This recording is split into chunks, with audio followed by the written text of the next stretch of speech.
Hey, I'm Courtney Waterman, your tutor. Lover of anime, manga, and math. And you just tuned into another session of Tutor Me Sempai. Welcome back, everyone. Today we're jumping into a 9th grade topic, multiplying similar radicals. Now I call them similar because the radicals we're covering today are going to have the same index. I'll be using a different video at a later time to cover multiplying radicals with different indexes later, but today we're going to focus on those with the same index. Now if you're new to my channel, I'll be putting timecodes in for this video in the description box below, so use that to skip ahead to whatever part of the video you think is most interesting. As always, if you have any question about what you see today or even your own homework, feel free to put it in the comment box below or visit me on my Facebook page at Tutor Me Sempai and tell me all about it there. Today's video should be a pretty short one, so leave a like, hit the subscribe, and let's get started. Now before we get started, I want to make sure you have your basics covered. And by basics, I mean you should know what a radical is, you should know how to simplify it, whether it has constants or variables as well. Now if you have questions about any of those 3 topics, I have a video on all of them and you can find them all up here. Now check those out and then make sure you have your basics covered before you jump into this one. And if you have been following along with me on all 3 of those topics, then you already kind of know how to multiply your radicals. Or you should have seen it at the very least. Let's say we have the square root of 18. Now we talked about this property that we can break up our 18 to 9 times 2 like this, right? So this is the square root and we're going to be breaking up what's under the radical. And we also know that our property for our radicals allows us to break up that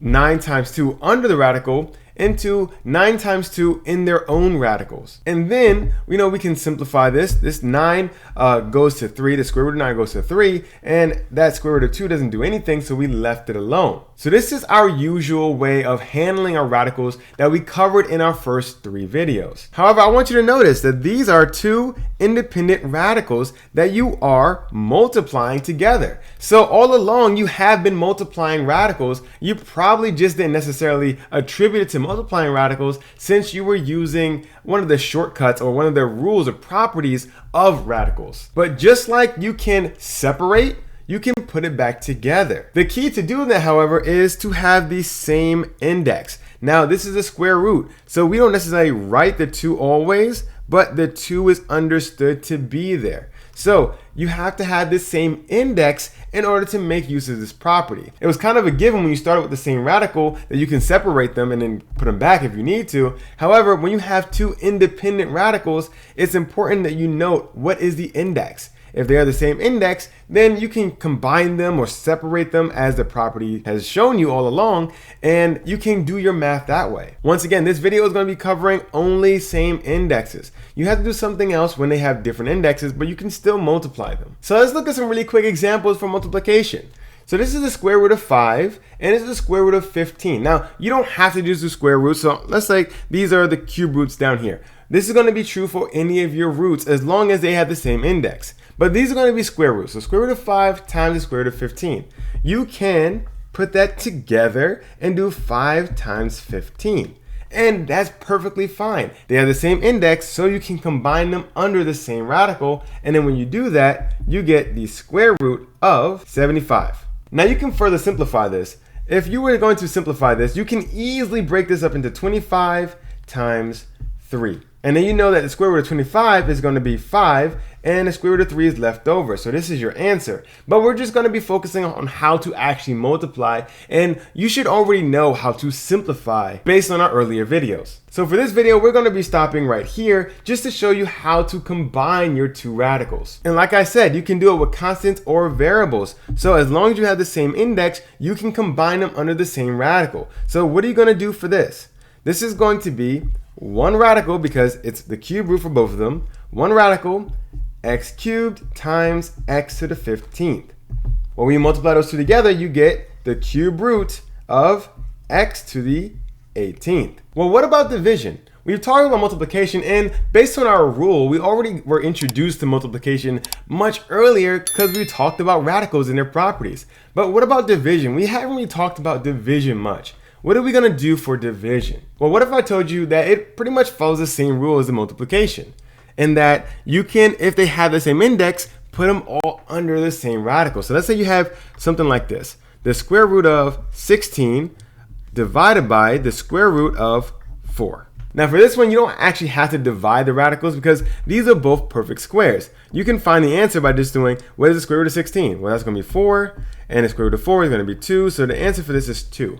But let's say you're not trying to do that, and you're trying to do your radicals. So what is this going to be? Well, you can actually put this under the same exact radical because they have the same index, the index of 2. So this becomes 1 big square root 16 over 4. They have the same index. You can put them under the same radical, but you keep the quotient, just like you kind of did for multiplication. Now this is going to be the square root of 16 over 4 is going to be 4, right? Which is 2. So you see, you get the same answer. So if you can simplify beforehand, sure. But if you can't, just know that you can always put them under the same radical if they have the same index on the top and the bottom. So let's look at these quick examples for division. We have the square root of 18 over the square root of 2. Since we have the same index of 2 because of the square roots, we can put them under the same radical sign. So now we have the square root of 18 over 2. Well, you can simplify the 18 over 2 under that radical to be what? Well, 18 divided by 2 is going to be 9. And what's the square root of 9? 3.